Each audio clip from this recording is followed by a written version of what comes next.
एक जमाने में पहाड़ियों के दरमियान बसे एक छोटे से गांव में साम नामी एक मेहरबान किसान रहता था। साम अपनी सखावत और जमीन से मोहब्बत के लिए दूर दूर तक जाना जाता था।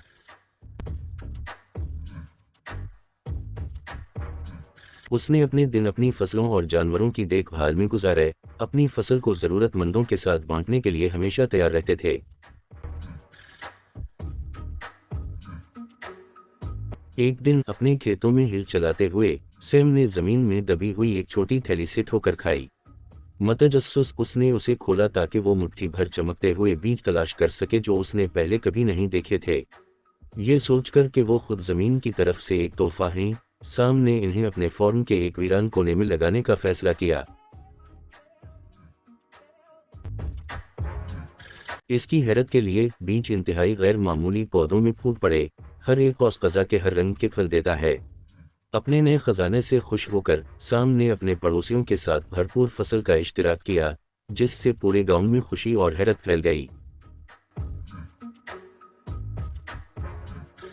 साम के जादुई बैजों की बात दूर दूर तक फैली। एक लालची सौदागर के कानों तक पहुंची जिसने किसान की दौलत को अपने लिए लालच दिया। जादुई बैजों का दावा करने के लिए परअज़म ताजिर ने इन्हें साम के फार्म से चराने के लिए एक चालाक मंसूबा बनाया। रात के वक्त सौदागर साम के खेतों में घुस गया और पौधे खोदकर इन्हें भारी मुनाफा में बेचने का इरादा किया। लेकिन जब उसने फलों को तोड़ने की कोशिश की तो अंधेरे में एक पुरस्कार आवाज गूंजी और उसे इसके लालच के नताइज से खबरदार किया। खबरदार, इन बीजों या फलों को हाथ लगाया तो मैं तुझे नहीं छोड़ूंगा। घबराकर ताजिर खेत से चोरी शुदा पौधे छोड़कर भाग गया। अगली सुबह साम ने अपने खेतों में गड़बड़ देखी और महसूस किया कि क्या हुआ था। बदला लेने के बजाय उसने सौदागर को मुआफ कर दिया, ये समझकर कि लालच ने इसके फैसले पर बादल डाल दिए थे। इस दिन से साम ने जरूरतमंदों के साथ जादू के बीज बांटना जारी रखा।